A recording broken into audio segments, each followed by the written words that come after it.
that skill transfer, like you said, about like that embracing that challenge of you can't do this. Well, I'm going to show you. I mean, maybe not. Maybe I can't, but I'm going to try. I'm going to try to get up this hill. I'm going to try and carry this sled with me. You know, if I don't, I'll get halfway, and tomorrow I'll try and get 3/4.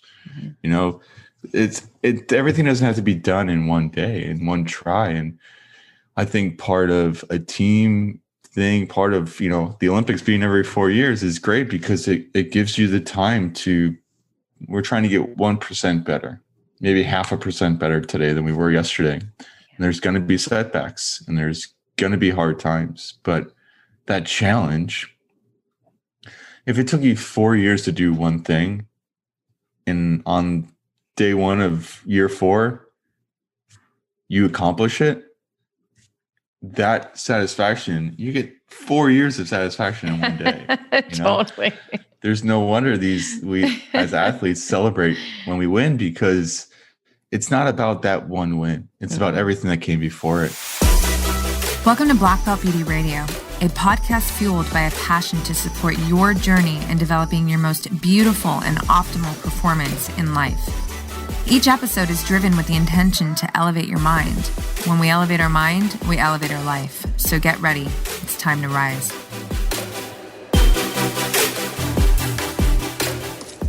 Hey everyone, welcome back to another episode of Black Belt Beauty Radio. This week's guest is Matt Anderson. Matt is an American professional volleyball player. He is one of the best outside hitters in the world, a 2-time Olympian bronze medalist who has played on numerous world clubs throughout his career and has a list of wins that is nothing short of remarkable. Very few players are able to play multiple positions at the highest level in international volleyball, but Matt Anderson is one of them. In 2014, while in the middle of a highly successful career, Matt decided to take a break from playing volleyball to focus on the relationships with his loved ones and with himself. He's a highly self-aware individual who faced character noticings within himself that were not in alignment with the person he wanted to be in his life. That break in playing was a powerful tool for his growth, not just internally and in his relationships, but equally on the court. I love that part of this conversation so much because it really takes courage to face yourself honestly when things feel off and to do the work that is necessary to get yourself into a higher state. And it takes extra courage and authenticity to do it when you are living a copious amount of external success like Matt was.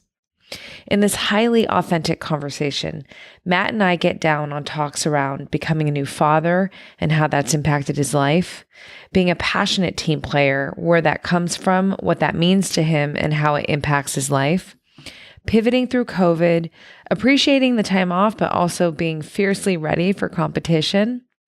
We discuss sacrifice, how that's showed up in his life, and the necessary effort needed to maintain healthy relationships while living and traveling the world. We talk about 2014, why he took a break in the midst of a thriving career, what he learned about himself in that moment, and the exploration of self and how that served him. We discuss the importance of pushing past the fear of facing yourself when things are off to keep developing yourself in the most ideal of ways, why bookending your day is a powerful performance tool, and the power of a reset. We talk about journaling as a self-awareness tool and why Matt has turned to it in his own life. Matt talks about getting 1% better every day and making failure a stepping stone to be happy with your effort. You guys, there is so much beautiful wisdom shared from Matt throughout this talk that anyone listening will gain from taking it in. His goal, in his own words, are to be regarded as one of the best players ever, but more so, to be regarded as one of the nicest people you'll ever meet. And I feel like he's certainly achieving that. So before I hit play, I would love to ask for some support, let us know that you're listening to this episode by sharing it up on your IG stories and tagging both Matt and I. Our IG handles are in the show notes. And if you have not already, please give this podcast a 5-star rating and review via iTunes. It helps the visibility of this podcast so much, and me and my team deeply appreciate the support. Okay, I'm excited for all of you to take in the incredible mindset gems from this incredibly thoughtful, conscious human and badass athlete that is Matt Anderson. Enjoy. Hey, you guys, before we get started in this week's episode, I want to let you know that I created a free 10-minute kick-ass energy morning ritual for you. The reason why I created this, you guys, is because I know firsthand the power of having time carved out just for myself in the morning, where I'm able to get into the highest state of mind, to really get into my body, direct my thoughts, my intention, and get me moving in the direction I want to go throughout the day. Oftentimes, people think it has to be this big production in order for it to be effective. And I'm here to say that is not true. You have no idea how powerful it is to just have even 10 minutes just for you at the start of your day. So let me tell you what this 10-minute morning ritual consists of. First, you get a free 5-minute guided meditation. So I created this very bite-sized meditation to just help you get into a calm state where you're really focusing on your breath and elevating your mindset to be moving in the direction that you desire for the day. This is excellent for those of you who really want to start a meditation practice. Next, you get a PDF action step guide to help fill out the remainder of the 10 minutes with some journal prompts, with some movement suggestions, and I even put some intentional nutrition prompts in there for you. You guys, it's simple and it's attainable, and that's the whole magic to it. This is something that you can really integrate into your life, and I promise you, if you are consistent with this ritual, it is going to help to shift your energy day by day to be moving in the direction that you want. You want to be feeling good on the way to kicking ass with your goals and your mission in life. So check it out right now, blackbeltbeauty.com. It's on the homepage. Put in your email and you will get it immediately sent to your inbox. Don't forget to check your junk email because it likes to land there too. All right, you guys, it's time to get into this week's episode. We're recording. Cool. It's like I wish I could be like, we're live, but we're not technically live. But yeah, it's always interesting to start. How are you? I'm very well. Yeah. I'm very well. How are you? I'm really happy to be here with you. I in studying you and learning more about you, it's been such a fun journey to take you in. And I really, first of all, I want to start with congratulations because you're a new daddy. Yeah. Yeah. Married this year too. Yeah. Lots of changes, both welcomed and unwelcome with all the COVID stuff. But our son is just over 9 months now, and we've been married since August, the end of August. So yeah, life is great. It's so exciting. Wonderful. How is it? I feel like becoming a parent has to put a new fire in you. It definitely does. What it does is it basically changes. It changed mine. I can't speak for everyone. Changed my perspective on success and changed my perspective on what it means to be responsible for somebody else. Obviously, a newborn can't really do anything besides just be there. And so the immediate, responsibility is there, but also the long term of just planning, financial planning, life planning, trying to be active in their life as much as I am in mine, but still giving myself the leeway to explore different avenues of my personal life. Yeah, it's a lot. Two of my brothers are, first of all, we both come from a family of 5 siblings, which is awesome. Okay. A Right little bit on. at reverse. So 2 older sisters and 3 younger brothers in my family. That was one thing that I really, really, I just loved about you is that you are all family. Hmm. You have all these tattoos that are very symbolic with, towards your family, which it really moved me. And yeah, but 2 of my brothers, are fresh daddies. And it's just been so Okay. rad to, first of all, become an aunt to, my little niece and nephew, but to witness them become a parent. It's a Hmm. lot. And they're all like, you know, um, just how you have to go from being so focused on self Hmm. to what you just said, like this whole responsibility up leveling that is not just in the immediate. It's this, you're looking at life, like the trajectory in a different way. And it's a lot of Yeah. amazing. If you don't have anxiety before you become a parent, you definitely develop a little bit of it once you do. But I had some great role models. Of course, my parents, aunts and uncles, but also I'm the youngest of 5 in my Oh, family. So all my older siblings, for the most part, have kids, minus my one sister. But yeah, I got to see them from when I was 16 was the first grandchild. My second oldest sister had her first, and then just kind of started coming and coming. And ours is number 10 for my mom and wow. dad. So That's amazing. yeah, it's been a lot. And my mom ran kind of a daycare out of our house since I Mhm. was, I think, 1 or 2 years old. So Yeah. I've been around babies pretty much all my life, and it's been awesome. It's been fun, but still does not prepare you for when it's yours. Yeah. You definitely, all the things you say you won't do as a parent, you have such an inclination to go and spoil them and baby them, but you have a connection with your child, and Yeah. what people might perceive as spoiling or babying them, you sense something in them. And Mm. yes, it can develop to that, but Hmm. as long as I think my wife and myself have a pretty good grasp on what it means to be a good parent. And again, both had good role models and also examples of what not to do and Yeah. what we feel strongly just with our personal views. Yeah. That's beautiful. When I think about your upbringing and being a family of 5 siblings and then you just expanding on that and like all the kids, like you, one of the other things that really stood out to me that I really appreciated is you are such a team player, and listening to you talk about your sport, it's like that is something that is so just it's like what a lot of what drives you, right? With Yeah. I mean, I definitely, I used to sneak away from my family all the time. I definitely like my alone time, and I like quiet.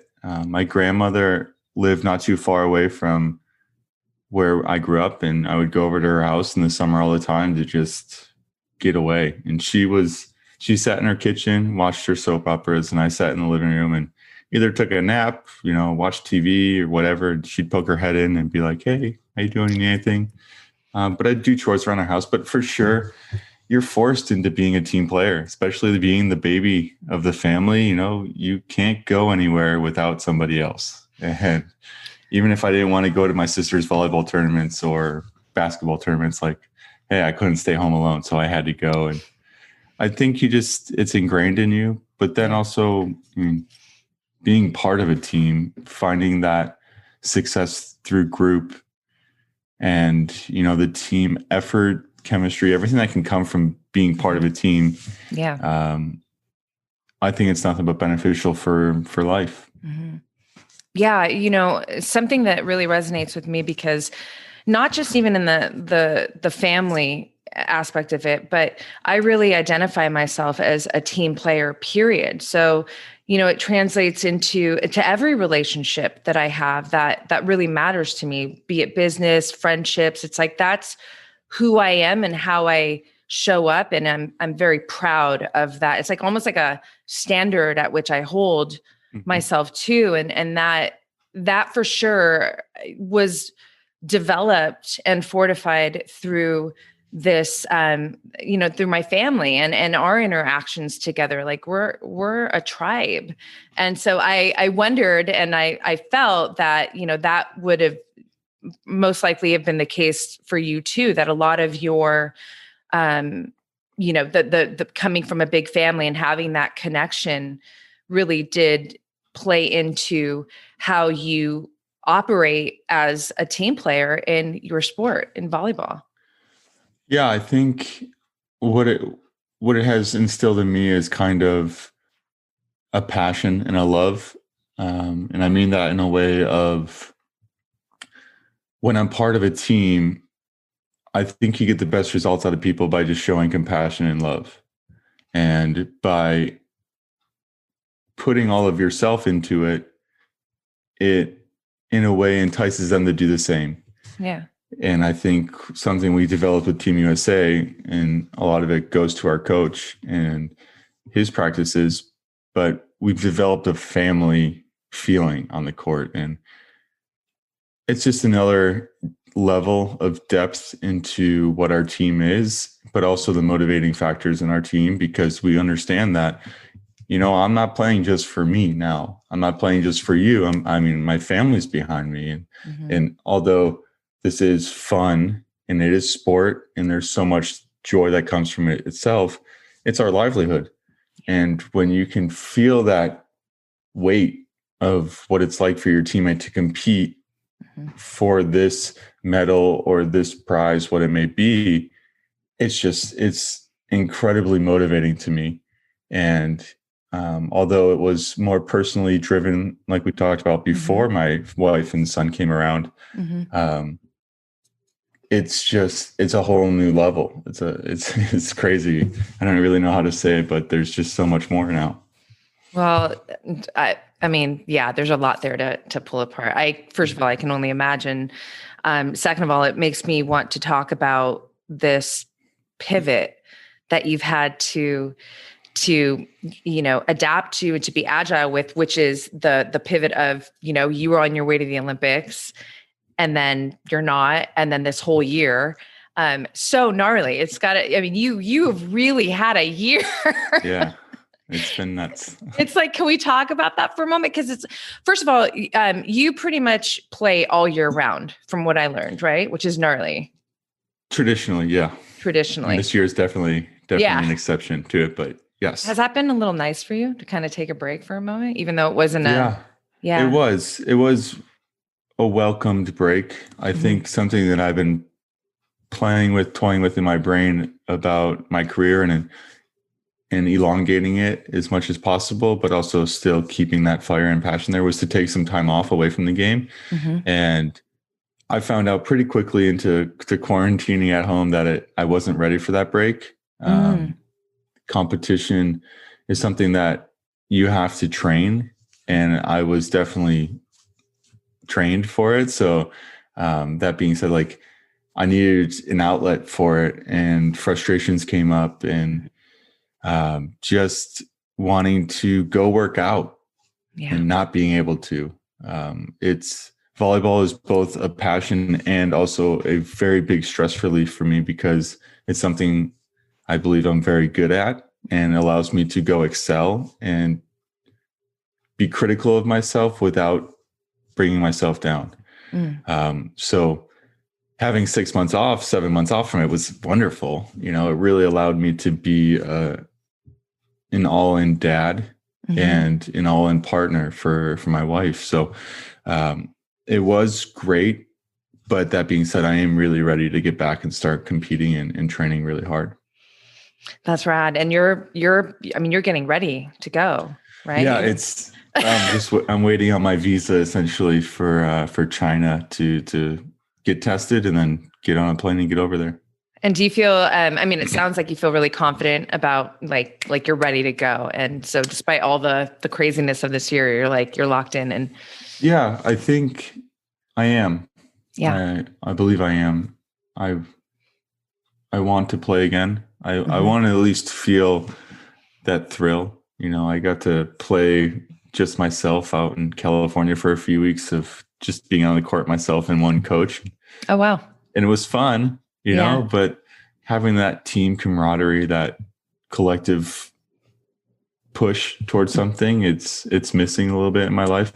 Yeah. For the sport, you know, obviously life has been great here. Yeah. No, I get it. I mean, there's so much connection there, but do you, how long do you go away for? Yeah. The season in China is really short. And what they're doing is they're basically creating what the NBA had down in Florida, a bubble for all the teams to go into, all the referees, all the officials to go into, and we're going to be training and competing right there in the bubble. It's their way of keeping the COVID-19 stuff exposure as low as possible. But traditionally, we go overseas after the national team season finishes, which is end of September, October, in that range. Okay. The exception is the Olympic year, which usually ends the end of July, early August. And then by the beginning of September, you're usually overseas. And then it'll go all the way through May. And then it's a couple of weeks if you're lucky. And you go right to the national team. I think the last few years have been pretty grueling for a lot of guys, myself included, with Champions League going up until the end of May, and not even 5-6 days later is the first competition for the national team. So there's really been no break for a lot of guys, and it's been pretty grueling. And the women too, sorry, on that side. Yeah. No, that's heavy. It's a lot of time away from your loved ones. And I want to talk about sacrifice with you, because when I giggled a few minutes back, it was because I have in learning more about you, your whole life, or not whole life, but for the better part of your life, you have been living abroad, traveling the world, constantly away from your loved ones. And that takes I know with Carrie, my best girl, and we were so tight, and just, you know, being a witness to her throughout these last couple of Olympics, and what it takes to leave her children and her husband. Like, it is the gnarliest thing for her. It's so hard. But she has deep purpose, obviously, and doing what she does. And it supports that hard, you know, that it's ultimately a sacrifice. And so I would love for you to talk about that sacrifice, and really what goes hand in hand with it is this deep level of commitment. Yeah, I think something I saw many years ago was basically said, like, if you ever want to find out who you are, shine a mirror on the people that you hang out with most often, right? So like the people you surround yourself with are the people who eventually you take on their values, because you surround yourself with like-minded people. For better or worse, that's what you do. You gravitate towards them. And so me priding myself in my family isn't because they're my family, so to speak, but it's because I share very similar interests and values with them. And having that deep relationship connection with them allows me to succeed and do what I do. Now, part of being away from them makes it difficult to keep those relationships really strong.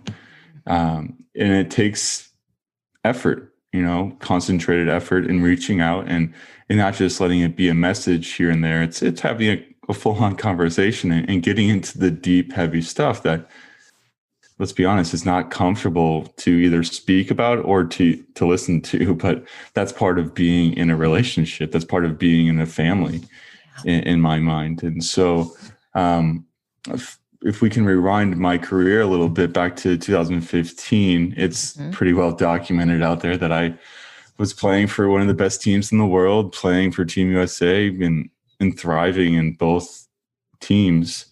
And I just up and left. I quit. I stopped because I turned into somebody I didn't like. And part of that is I lost those relationships, and they weren't as strong for me as I wanted them to be, or as I needed them to be who I wanted to be eventually down the road. And So I needed to take some time away and explore that. And it was really hard to pull back the levels and the layers of I wouldn't go as far as to say like disgust in my behaviors, but just not as proud and honored to say that's who I was. So it was an extremely humbling experience. I had to, again, address a lot of things that were wrong with myself. And if you've ever done that, it's not an easy thing. And it's not easy to ask anybody to do that either. You know, if you've ever been in a relationship with somebody who is, you know, in your mind gone astray, to confront them about it, it's sometimes even more difficult. But being away is not an easy thing. And again, the word sacrifice, I think, is great. It really encompasses what it means. But I'm part of a career path that allows me to actually bring my family with me. So when I do go overseas now, my wife and son can come with me. Unfortunately, this year in China, they can't because of the bubble and the regulations. But like the guys that are over playing in Italy and Poland and Paris, and all those places overseas, they're allowed to bring their family with them, which is great. Yeah, that's awesome. I want to go back to that for a second, because it takes a lot of courage to pull out, especially, you know, at that point. When was Rio? I can't, because 2016. Oh, okay. So you took the break right before. Yeah, I think so. No, sorry, it was 14, 15. So it was the November 2014. I'm sorry, it was that year, and then it was right after World Championships. I stayed over in Europe, and then went right to Russia to play for my team. And then I was like, I'm done with this. So I flew home. I got home the beginning of November, had Thanksgiving, Christmas, and New Year's at home. And then by the end of January, I was back overseas playing with the same team. So was there any fear in that step away? Yeah. Can we talk about that? Because what I want to really expand on here is, you were so right when you said like that is not easy for an individual to do, like to face yourself. You faced yourself with authenticity, and you were prioritizing, you know, your relationships and like things that were so much more, not just the relationships, it sounds like, with others, but really the relationship with yourself. Right. And to have to be so real with yourself in that moment. I mean, and you are like a winner times infinity squared. Like you are a winning winner. I don't know how to say it loud enough. And so, you know, to step away from volleyball at that point and all your, you know, all the winning and all the things that were coming with that part of your career at that point, to honor this truth that you felt about yourself and how it was affecting the rest of your life. Like that takes so much courage. And I think it's something important to put out in the world, because there's so many people who, different life and career and all that, but will find themselves in similar situations and don't respond and face themselves in those moments. And then it's like, becomes dangerous and toxic, you know, but you opted into you. And I would love to just kind of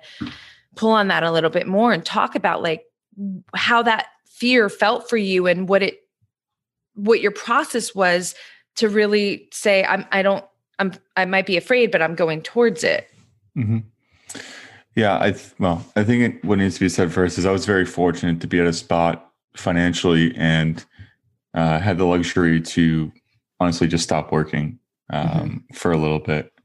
And I know that a lot of people out there that have these issues, that have these anxieties and feelings of depression and just hardships, they don't have the luxury to just stop. And, you know, I do feel for them. But there are things out there for people in those situations. But to speak specifically of the fear that I had, was I had to weigh the option of being okay with myself and never playing again.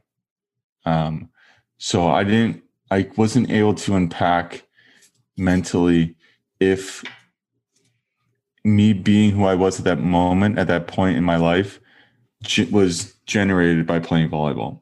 And if I continued to play volleyball, if I was just going to end up back in that spot. And was I willing to give that up to be somebody I liked? And it took a while, because that part of that time in my life, I was living a great life as a single guy. I was 27, 26 years old, and just loving life. Yeah. From the outside, from the exterior, Yeah. But it was definitely weighing on me and weighing on my heart and soul. And it was a couple conversations with John Spera and my brother and my sister, and just basically an oh shit moment, a growing up moment. A quote from a movie. I forget the name of the movie. Maybe it's called The Rookie. Dennis Quaid's a baseball pitcher. Basically says, like, his dad is this hard Texas man that's like, it's okay to do what you want to do until it's time to do what you have to do. And part of me knew that I had to stop playing. I had to figure out who I was personally, because I felt if it wasn't volleyball that was making me into that person, if I can make my person great again, it's only going to reflect in the way I play and the way I can play and give to my team and give to myself. But that fear is real. That fear is, it's something that I struggle with even now, because you still have to stay in check with it. You still have to make sure that it's worth it. And I can't tell you how many conversations I had with my wife in the last 2 months about going away for 3 months. It's raising our son is going to fall on her shoulders, and it's going to be really hard. And I understand that. I mean, just being home with the two of us, with him for as long as we have, it's not easy. We're both exhausted, but it's worth it. It's worth it in the long run. Well, that's, you obviously have a very, powerful team dynamic with your wife as well. 'Cause that is hard. I mean, your baby's brand new. It's like, yeah, it's not like it's our third baby. It's not like our third or fourth baby where we've been through it and we understand it. And yes, we are understanding of the fact that it's going to be difficult, and that's pretty much what we know right now. And just trying to take everything with a grain of salt, for another cliche to throw out there, but it's going to be hard. Yeah. Well, you said something a minute ago that it was like the perfect segue to want to ask you, how did that break affect your game when you came back to it? Yeah. So arguably started playing the best volleyball in my life. It wasn't pretty in the beginning. That's for sure. If you ever take 3 months off, I'm anxious to see what I'm going to be like when I go back to China, but I did not play well right in the beginning. But once I got into the flow of it, it just gave me a whole new appreciation for it. So, like, really getting into the hard days of training when you're extremely sore, you have another match in 2 days, and you know that you have to work hard. But like, Read Pretty gave me a good mantra to kind of live with training, is bookend it.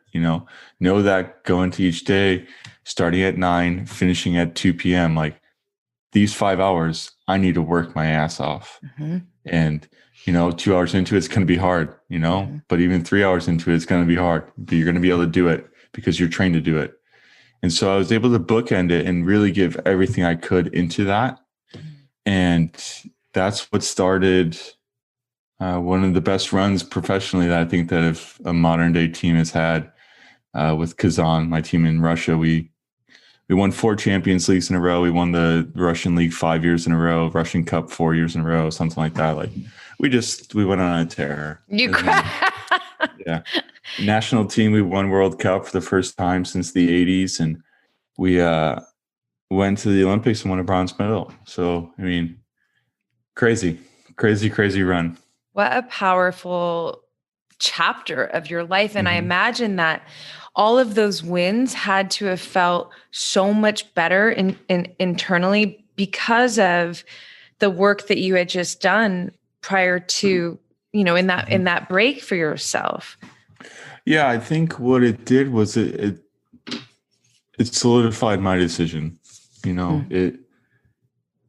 It reinforced that what I did was for the better. And on top of the fear, back in that time when I was making that decision, you have everybody in your life, in that life, that superficial life, telling you don't do it. Yeah. Why would you quit? You're playing for the best team. You're making the most money. You're living the life. You have everything at your fingertips. Why would you stop? Well, because I don't like it. I don't, this doesn't mean anything to me if I can't go home and look myself in the mirror and be happy with what I just did. So, it definitely made all of that worth it. It makes me more proud to share the story about it. Yeah. There's so much substance there that there's so much more fulfillment. And what I love too is like, you really have done a great job, from, a lot of people become their work. That's dangerous. For sure, because then you who you are rests in the balances of like success or not success. And it's like, you can still be successful and not win. You can still be successful and not be a multimillionaire living in Malibu. There's a lot of versions of success, and what you value, I think, comes into question, and how you hold those values to be true, and how you hold yourself accountable to that. That's what you need to explore as a person. And it's hard to do when you're 22 and 25 and don't necessarily have a wealth of life experience. Part of what you talked on earlier about is I've been gone since I went to college. I mean, at 17, 18 years old, I started traveling internationally with USA teams and started to experience different parts of the world and different ways of life. And that just started to build the experiences for me. And I was kind of thrown into the trenches when I went to Korea for my first year professionally, thinking, oh, I'm going to be like an NBA star, right? I'm going to get paid to go play volleyball and live this wonderful life. But you're training 6 days a week, 2 times a day. Sometimes you don't get a day off. I mean, I got 1 day off a month for my first 8 months as a professional, So you're thrown into it and you're on somebody else's schedule, and it's just hard. Yeah. But it can be so beautiful and wonderful of a life experience if you allow it to bloom and grow into this thing that you think it can be.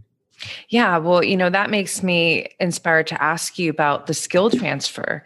When in my life, hard, my mind literally thinks, when I hear challenge and hard, I'm like, ooh, opportunity for potential victory. Inward, outward, opportunity for growth. And so, and challenge is a through line in my life. Some of it was environmental when my upbringing as a child, but a lot of it, especially these days, is like, I have this whole kind of campaign under my brand called Seek the Fight.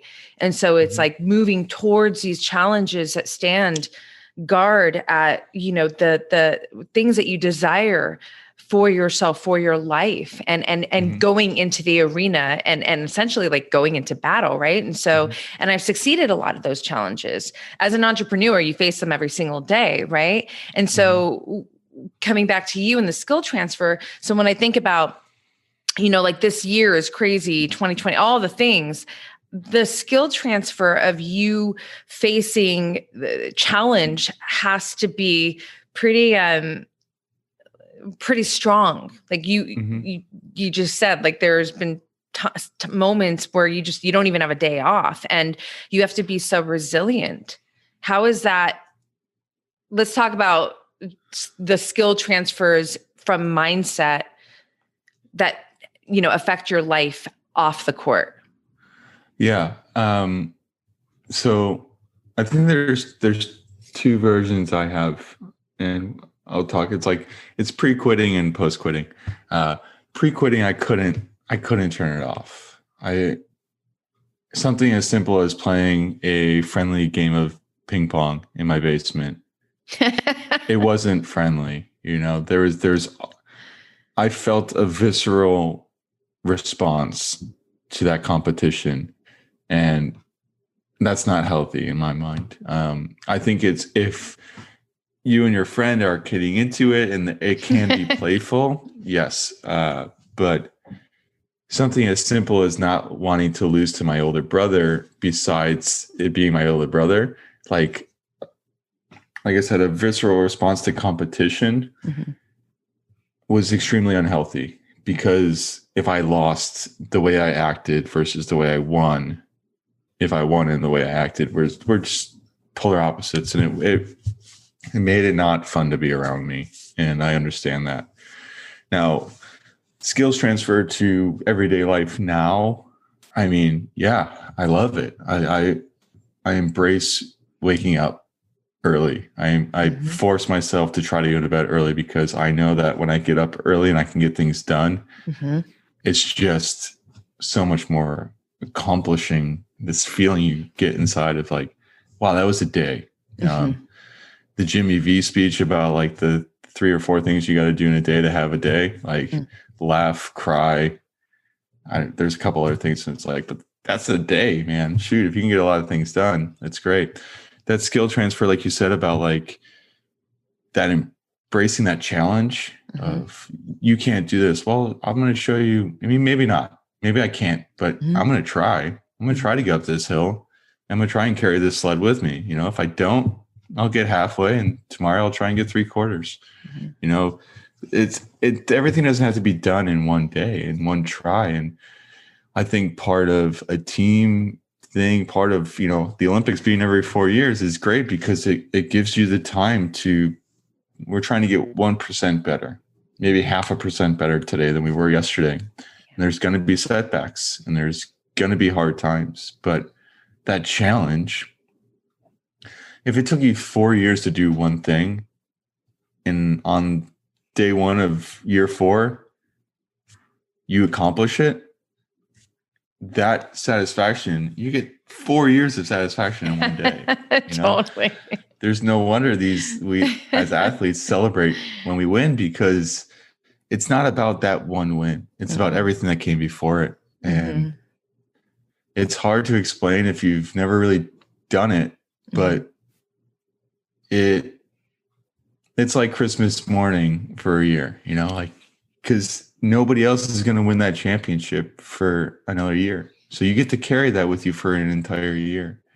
And I use it as motivation, because that feeling it doesn't come around very often. And your chances to get it are even slimmer, because everyone that is in your field is going for it too.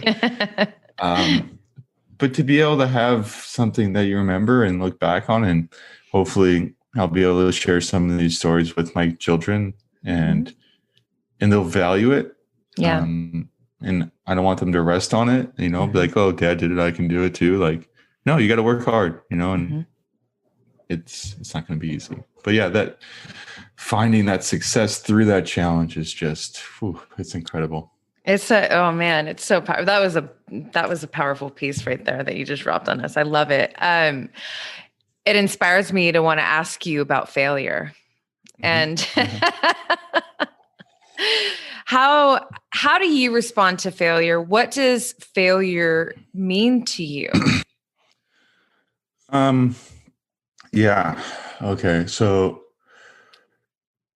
failure is not easy either, but it's motivating in a different way. I think to become an elite athlete in any sport, you become somewhat of a perfectionist. So there's a couple ways you can view failure. You can use it as like a way to say, okay, I'm done. I can't do this. I'm done. Like, go away. I'm not going to go down that road anymore. Or you can say, the old saying, like, can't go through it. Okay, I'll go over it. Can't go over it. Okay, I'll go under it. I'll go around it. You'll find a way. And I think that's the mindset you have to have when you go into these long training blocks and going through a harsh tournament. World Cup is something that we face every 4 years. It's the year before the Olympics. Traditionally the first tournament to qualify for the Olympics, but it's 11 matches in 15 days against the top, 15, 16 teams in the world. So like, it's not an easy task. And so using failure, because you're going to fail more than you're going to succeed. I think that's, most people in the world know that. There are exceptions. There are outliers that somehow succeed and just go and go and go. But one of the best athletes in my lifetime has been LeBron James. And how many times has he gone to the finals of the NBA consecutively? And how many times has he lost? But it doesn't deter him. And so that loss, those losses, those Olympic losses for me, those World Cup losses, championship losses, are nothing but a stepping stone to accomplishing my all-time goal, which is to be happy with my effort. And so basing your success off my effort, basing my success off my effort and my attention in the hardest of days is what I really strive for. So failure in an actual competition, yes, it's hard and I'm going to wear it heavy, but it's not going to define who I am. I think it's easy to say because I have had success, but that success is nothing but put those failures into perspective of what they've done for me. And at times I've treated them as something to I'm not going to watch the Olympic matches that we lost because that's just hard and I don't want to do that. But I don't forget them. I don't forget. I mean, I can probably play that match in my brain every point because I remember that. Yeah. Versus I don't really remember the match that we beat Brazil in the Olympics to go to the next round. Had no idea. But I remember every point against Italy in both Olympics is that we've lost at them. So it's motivating in a different way. Yeah, no, totally. Definitely puts the success, like I said, into a perspective. It's so important to, and I know, and I appreciate that so much because one of my favorite quotes ever is from Thomas Edison, the light bulb, where he says, I haven't failed to make a light bulb 10,000 times. I've successfully learned how not to make a light bulb. Yeah. And it's so badass because there are so many moments in my, life and business where it's like, man, when things are just hard and you feel like you're coming up short. And I think of that quote. I'm like, imagine if Thomas at light bulb attempt, 1,523 was like, nah, I can't, that is resilience to just, and I think in another piece that was so rad that you put in there, it's like, you don't, what's really powerful is to take those hits, not let them define you, but also not let them take away the fire in you and take away that, like you said, it's like a different form of motivation. Because that it could easily, it's such a mindset game, right? Yeah. I think it's okay to put things down for a little bit. Part of a reset, whether it's just, from Tuesday to Wednesday morning, using that time away from your training or your office, whatever your business may be, to really let it be. And that's that bookend of, okay, at 2 p.m., I'm done for the day. If I want to revisit it at 6, 7 at night before I go to bed or whatever it may be, go ahead. But to have it in a healthy way, if you find yourself not being able to turn off what you're doing, maybe take a personal day, Yeah. Relax, go drink a cup of coffee and read a book, journal. No. I don't know go for a walk. Yeah. Go, okay. Whatever you gotta do. It's so good. You're hitting some sweet spots for me that I want to talk to you about. I would love to talk a little bit about your day to day. Like, what is your morning like? Do you have a morning ritual? What's your evening like? Because these hard stops are so not just important for your performance in your sport, in my, business, but really for overall health, wellness. So I don't necessarily have like, I need to wake up and I need to go meditate for 10 minutes, 15 minutes, or I don't have set times where I need to do things. I have a feeling in me that says, hey, I need to get some thoughts out. And my wife has been wonderful for communicating and poking and prodding me when I need to talk about certain things, and being a great listener. But when she's not around, or it's just not possible to have that interaction, journaling has saved me in many, many ways, because it's put my thoughts into something tangible. And if you can journal without criticism of yourself and just explore why these thoughts are coming up, it takes practice. I think meditating has offered that to me in some times in my life, but I'm not really for it. I'm not against it. I'm just not an advocate of, waking up and exploring your thoughts. Why do you have these things? So because my brain works a little bit differently in that way, I believe. But writing and becoming something you can feel, it's like why I like reading an actual book versus an e-reader. It's actually there, and I can lose myself in it, and I can lose myself in my thoughts by writing them down, and really explore the levels and why am I feeling this animosity towards this person or towards this event, or why am I nervous? I'm trained to do this. What is happening? What's underlying and creating this push against it? But I mean, I love a cup of coffee in the morning. And so luckily here, I enjoy waking up early, like you, and that maybe not 4 a.m., but before the sun rises, usually I'm up, and that's okay because my son gets up. And so a lot of times in the morning, we get a good hour and a half together, just the two of us, and being able to see just him growing and adapting and challenging himself. Like right now he's standing, he's trying to stand on his own. He's crawling and he's trying to get all these things. But allowing him to do that, there's a lot of hesitation in me because I don't want him to fall and get hurt, or, I can just hand this to you, dude. Like, here you go. Versus I'm learning it. And so I'm using my son. It sounds a little weird, but I'm using him to like kind of give me some clarity in certain things. And, it's the evening is really important for me to like kind of debrief, but just look back at my day. What happened today? And is there anything I need to talk about? Is there anything I need to listen to about with my wife? And we have usually sometimes it's only 2 minutes, sometimes it can be an hour and a half of us just unloading our day into each other. And because we are together, we experience most of the day together, but there's times where we definitely see things differently. I think that's okay. And it needs to be discussed. Yeah.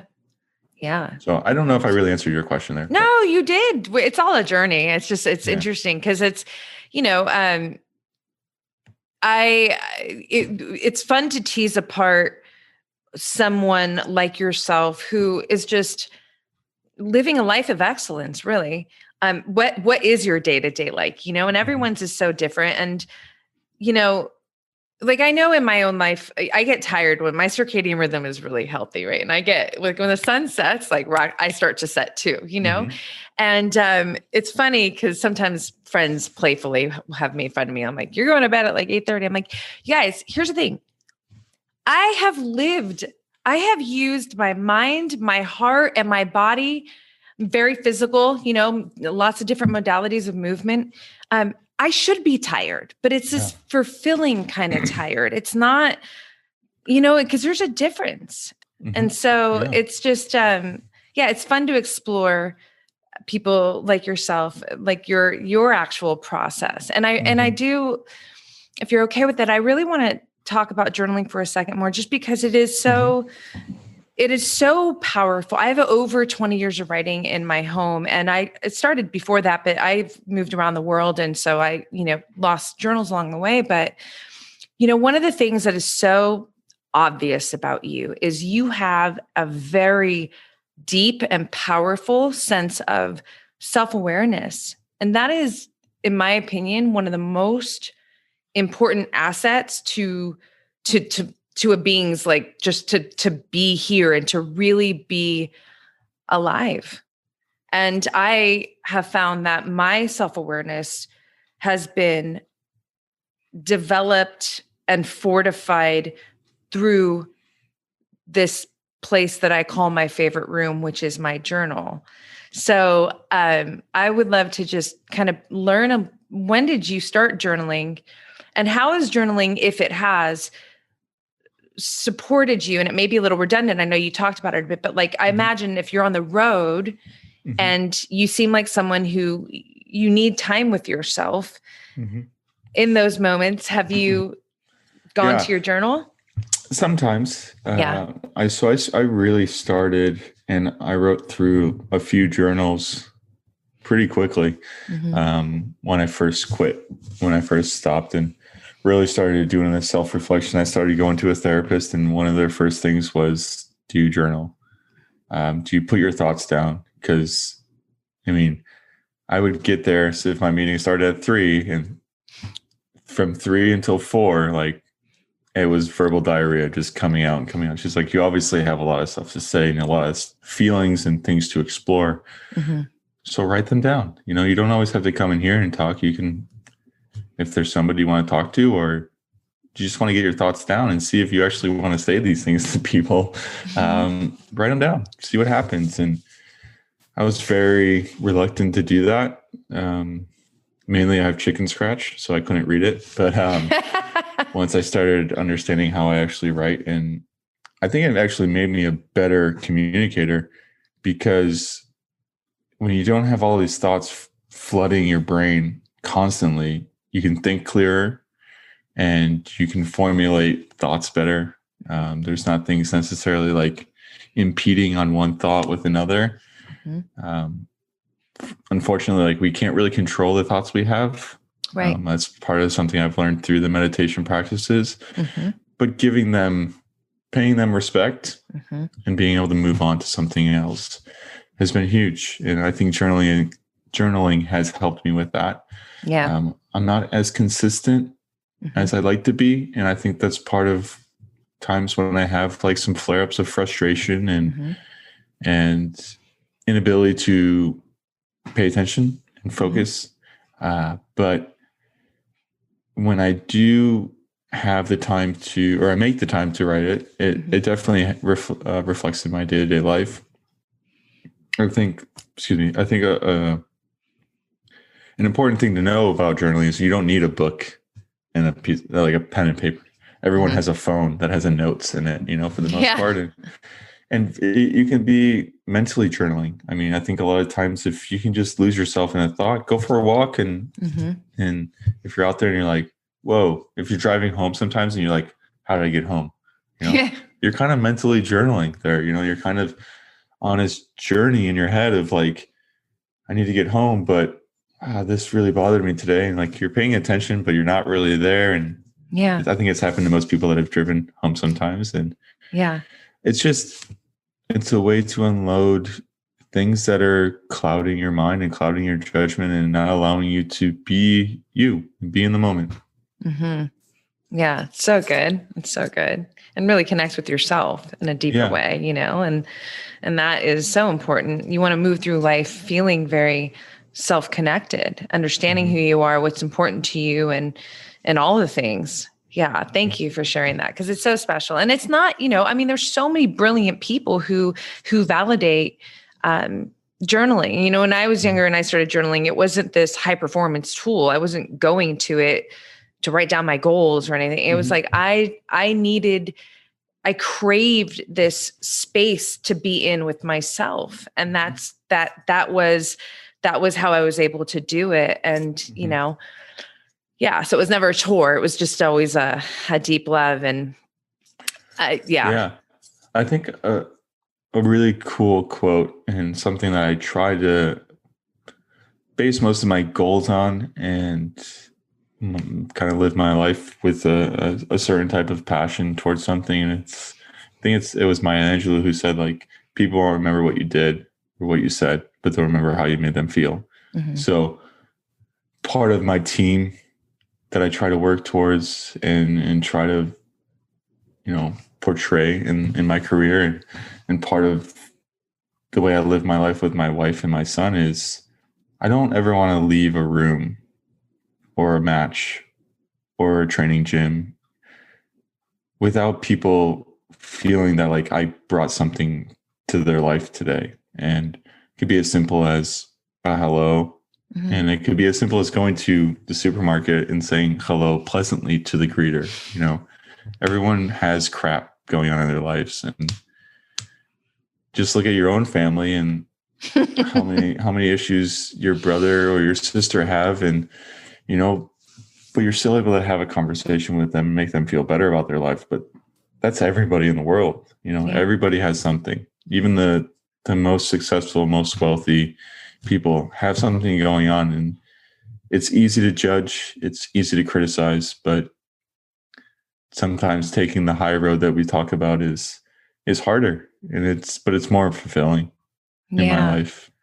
Yeah, no, that's so beautiful. I have this saying where, it's really beyond a saying. It's a belief that, we are all an experience. It's ultimately what we are. So, you're giving me an experience. I'm giving you an experience right now. We're giving our listeners and our watchers an experience. And so when you think about that, it's like, it's exactly what you said. It's like you go into a room, like, what was the experience that you gave to those in the room? And it's a giggle inside when you were talking about the person at the market, because I actually use the example of like when you go to buy your coffee at the coffee store and the person there is usually, oftentimes, not always, but like there's a lot of autopilot, like, mm-hmm. Hey, how's it going? How's your day? And then mm-hmm. when you show up and you're present and you're like, I'm great, or whatever, I'm good. How are you? Mm-hmm. And it snaps them out. Like there's a moment of acknowledgement, and it does something for them. Like I've experienced mm-hmm. this in my own life, and it just really, it puts this concept of, we individuals are an experience, and there's a beautiful responsibility that comes with that, mm-hmm. that you're either conscious of and you take on and you honor, or you're not aware of, or but you're very conscious of that, and it means something to you. And there's a quote, actually, I'm going to read. I want to be regarded as one of the best players ever, but more so, I want to be regarded as one of the nicest people you'll ever meet. Someone that works hard, but knows how to enjoy life. That's really powerful. And yeah, I remember that interview too. Yeah. You're talking about. Was that right before the Rio Olympics? I was wearing like a white t-shirt. I had a big beard. Yeah, I remember. I heard it on audio, so I didn't see it on video. Yeah. Yeah. So part of my thirst for life comes from my dad, and the way he was able to compete really hard. He played in a lot of rec sports. Mm-hmm. Mostly that I remember is like his softball tournaments, and he was a volunteer fireman, played for like the Volunteer Firemen's League and bar leagues and all this stuff. But he was a diehard competitor through and through. But as soon as the last pitch was thrown, he was the first one to crack a beer with the other team and share laughs. And that meant more to him than the competition. Mm-hmm. And I think that just speaks to the human in all of us. And I was actually going to bring it up about the connection and how you leave people feeling great is think about when you're a kid and the experience is like when an adult actually listens to you as a kid, like what that means to you and that connection and how that made you feel. Like that's what I try to give to other people.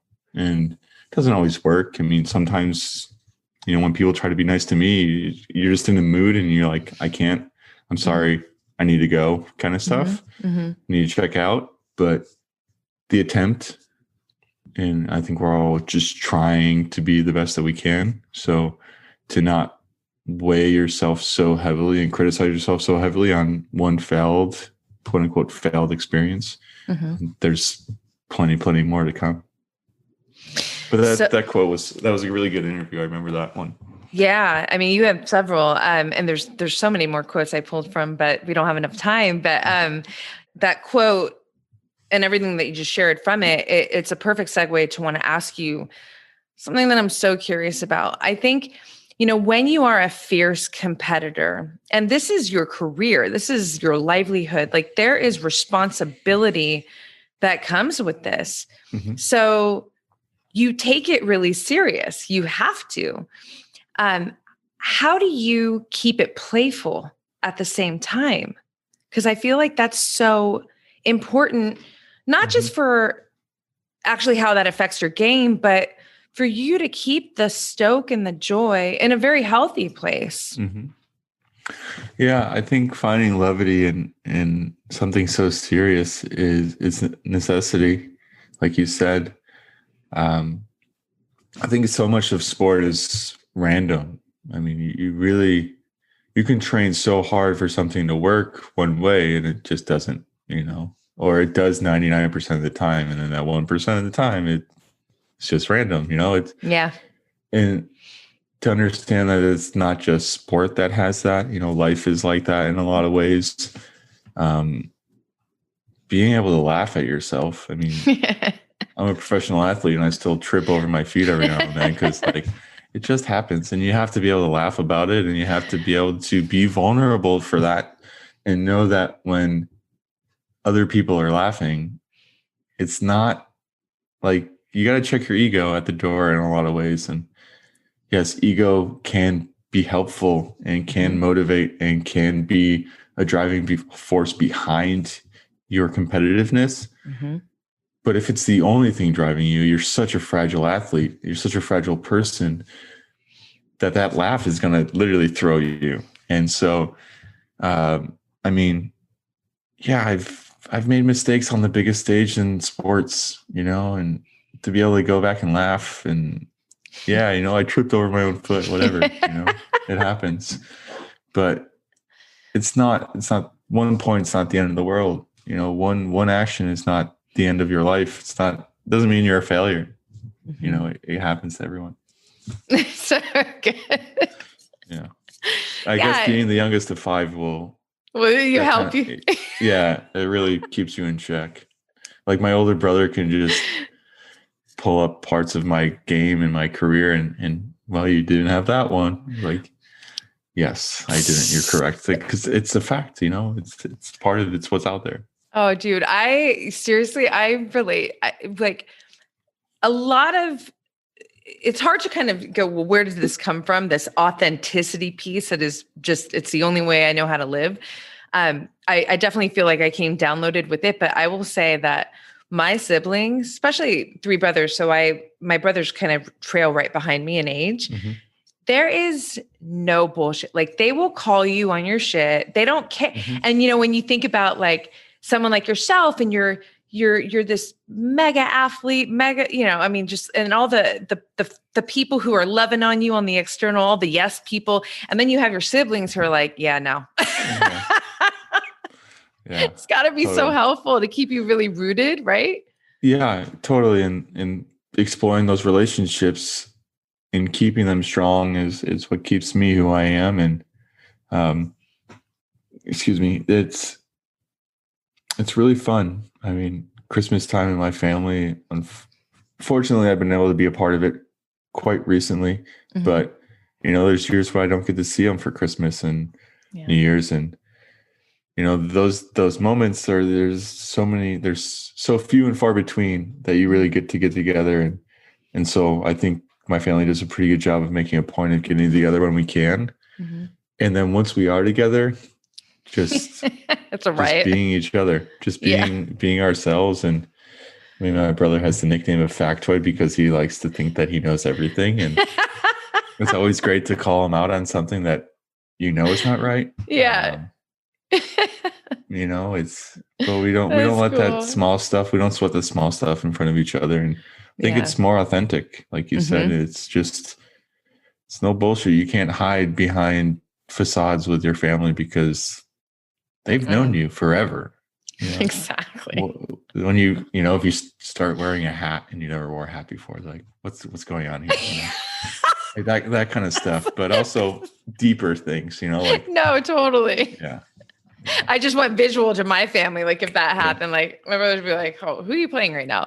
Yeah. No, it's so good.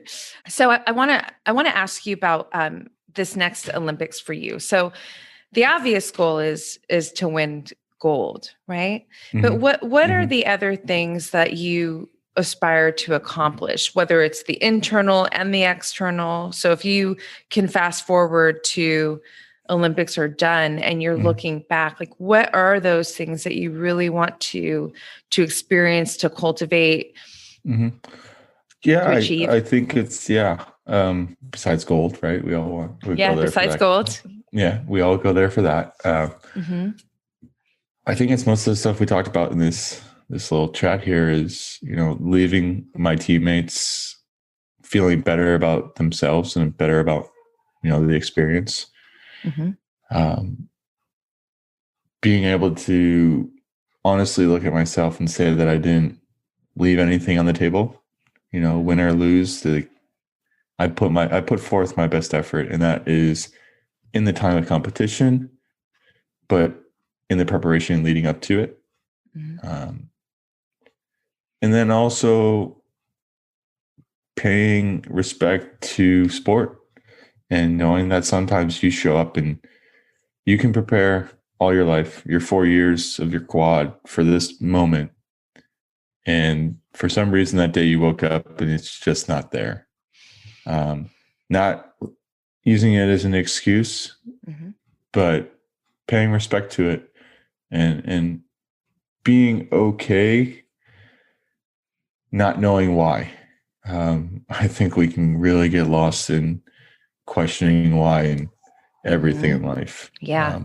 But life is random, and as is sport. But the Olympics is such an immense experience that I think you can go to 5 or 6 and really not get everything. So to go to this next Olympics with my previous 2 in my experience bank and learning something new about it, learning something new about somebody random, taking time to talk to people and try to share our thoughts on this crazy experience that is the Olympics. Yeah. And I get to hopefully bring my wife and son there. So yeah. Well, I'm planning to be there cheering on my girl. It's going to be wild, man. Oh my gosh. And especially I think because, this was supposed to happen and then it didn't. It's like, I feel like there's even more momentum of like, you've arrived. Yeah, totally. So exciting. Okay. Before we start to do the things that I like to ask my guests in this wrap up, I want to ask you, is there anything that we haven't spoke about that you want to speak about, or something that you wish people asked you about more, that you would like to live in this conversation? No, not really.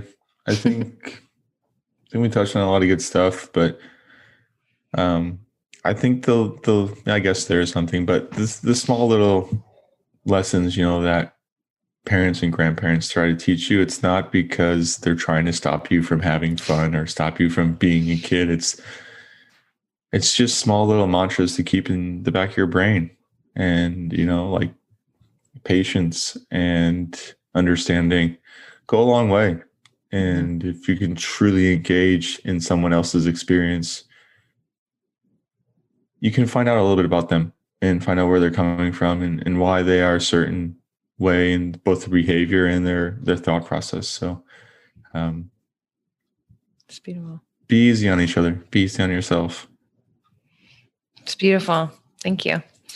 Okay. So one question that I like to ask all of my guests is, if you had a magic wand and you could offer the masses one habit that would have a large ripple effect, a positive ripple effect on their life, what would that habit be and why?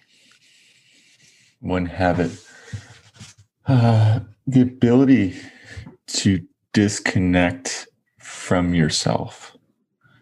I think if you can see yourself amongst everybody else, it totally gives you a different perspective on your behaviors and your thought process and how you fit into such a massive puzzle. I think everybody has something to offer, but as unique as we are very similar in a lot of ways. And you might be special, you might be told you're special, but in a lot of ways, we're special because of those that are around us, and they make us a bigger institution, a bigger piece to this puzzle. So the ability to disconnect, I think, would have massive, massive effects on the world. Oh, I agree. That self-awareness piece. Mm-hmm. So huge. I love that. Okay. So the last piece here is I have these rapid fire words, and I just share them. You don't have to be rapid or one word back to me. Okay. I love, please elaborate, but it's more of what these words, how they impact you. So what comes top of mind, top of heart. Okay. I'll try my best. Yeah. It's always fun talking to a competitor, because I swear there's like a competitive mode that like I'm about to like throw you fastballs or something. Yeah. You're all loud. Let's do this. Okay. All right. First word is love. My wife. Hard stop. Yeah. I don't want to go deep into it. Yeah, no. Sorry. Oh, no. I love that. Safe space, vulnerable. I love it. Second word is fear. My son. Okay. Yeah, that's a tough one too. Sorry. Oh no, there's no sorry. It's beautiful. I feel it. You are love. Like all the research about you. I'm like, God, this guy's got a lot of love that moves through him. A lot of feeling there. So it's beautiful. Yeah, it's motivating. It's hard. It's hard to talk about, but it's love is awesome. Mm-hmm. Yeah, so powerful. Okay. Sorry, you got me there. No, it's good. I'm all winning. No, I'm just kidding. Totally. Oh, it's so good. Okay. Next word is challenge. What's next? The biggest challenge in my life right now is not knowing what I'm going to do after. So I think, granted, hopefully, knock on wood, that I stay healthy, I can play for a few more years and be relative in the sport to my standards. But what comes next after that is going to be a massive challenge, and trying to navigate that competitive edge that I talked about into a healthy, habitual trajectory. It's going to take time. I think this break has helped me realize that that's not going to be as easy as I originally thought it was going to be. But like anything else, I embrace a challenge. And as long as I give myself that leeway to understand it's not going to be an overnight thing, and I have a better perspective on that now, I'm ready for it. Yeah. When the time comes. I'm not ready for it right now. Yeah. Almost, but not quite. Yeah. I love it. Next word is curiosity. Ooh, I would have to say my son again, because I'm just so curious to see who he's going to become and really what's going to drive him to be the best that he can be and what that means to him. Mm. So good. Passion. Again, my family. I don't know. It's a running theme. My passion is to be with them and to give them the best stage to succeed and follow their dreams. Yeah, so good. And it's a running theme in my life too. It's literally everything to me. So I relate. They've definitely given me my stage to follow my dreams and passions this way. So it's only bright in my mind that I do that for them. I love it. Next word is courage.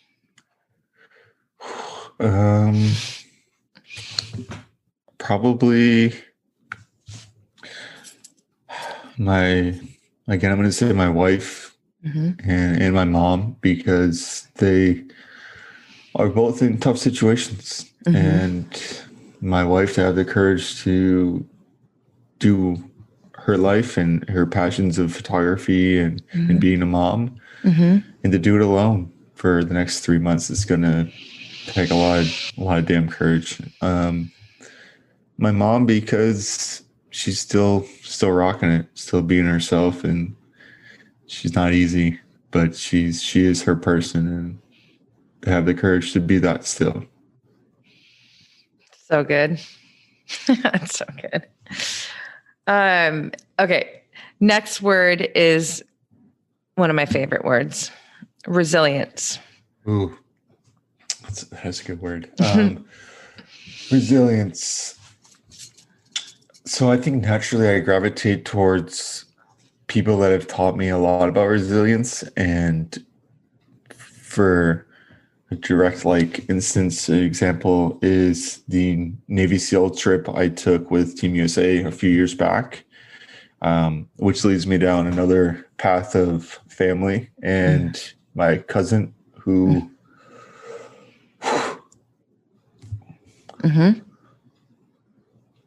Yeah, space. Yeah, he was a veteran. That's the connection. He got a bad motorcycle accident. I'm marking it. But he's coming back. He's working his ass off to find that regular life again, and he's killing it. That's awesome. Damn, you're gnarly, man. I'm feeling you because I'm such an empathetic individual. I feel energy. It's so, but it's beautiful. It's so real. No, there's no sorry. Man. I'm back. Yeah, no, I love it. I wish people didn't apologize as much for feeling, because it's it's so powerful. No, I know. It can be a distraction. It's all good. Okay. The final word, also one of my favorites, is excellence. Yeah. Gosh, pizza. I don't know why that came into my mind. It sounds so stupid, but I think a good pizza is just excellent. It's my favorite food. I go for it most times. Really? Yeah. I usually try to get pizza like twice a week, if not 3. Dude, you just Sorry. That's what I thought. That's what came to mind. It's so good. It's such a stupid answer, but no, gosh, it is not. Pizza is good. It's so good. We're in deep waters just 2 seconds ago. Pizza. Yeah. I mean, a cold beer is nice too. But oh man, so good. If you can mix the two, good pizza and a cold beer. Winning. Yeah. Oh my goodness, Matt, you are awesome. And I want to take a moment to really honor you as a contributor. You are, this is obviously our first meeting together. You have certainly, I'm a new fan, and I will be rooting for you all the way to that gold. And I just want to say thank you for not only this moment and everything that you've shared, so much honesty, so much emotion and passion and vulnerability, but also just how you show up in the world. It's a real contribution because you are showing up with your authenticity and your best. And that is a service to everyone in the world. So thank you. Yeah. Thank you for allowing me to explore those feelings and emotions through the show. So it's been awesome. And nice meeting you too, obviously. Nice to meet you too. I know. Thank you to my girl, Carrie. Yeah. So where do people stay connected to you? And everything will be in the show notes. Yeah. Through my social media profiles, I am ashamed to say that I don't interact with most people. And it's not a disinterest in them or, their stories and their thoughts. I try to be connected with those around me as much as possible. And I do try to send some messages back and forth to people, but for the most part, I do read everything. So that is definite. But social media stuff, and then obviously you can follow all my pro team sports and stuff like that through my profiles. I always link it to the teams that I'm playing for and everything like that. Okay, perfect. And you're leaving soon, right, to China? You're like, hopefully by the beginning of next week. And it's a few weeks. I got to quarantine there for a couple of weeks, and then it's like a couple of weeks training, and then we just get right into competition. Go. Okay. Amazing. A lot of ibuprofen, probably. And pizza. Hopefully. I don't know. If there's good pizza in Shanghai, people let me know. All right. Well, thank you so much, Matt. Everybody, you guys, thank you so much for tuning in. We'll catch you on the next one. Thanks so much for tuning into this episode, you guys. If you loved it, please share it on your social. Throw it up on your Instagram stories and tag me. I'm at Black Belt Beauty. I am also at Roxy Look, RoxyLook. I love connecting with you guys. This is a conversation that I want to just continue growing with you guys. So if you feel inspired to hit me up, do so in that space. I always enjoy hearing from you. If you'd like to support this podcast, you can do so by rating it and reviewing it via iTunes. It's such supportive help, you guys. It really helps the visibility of this podcast. So I appreciate and thank you in advance for doing that. And last but not least, if you are interested in starting your own podcast, or perhaps you already have one and you need help with, editing your audio and the production of it, I cannot recommend my producers enough. Resonate Recordings, you guys, they are the bomb. I rely on them. They are an absolute supportive tool to me and my podcast. So check them out and let them know that Black Belt Beauty sent you. And on that note, you guys, I'm signing off with all my love and always looking forward to catching you on the next.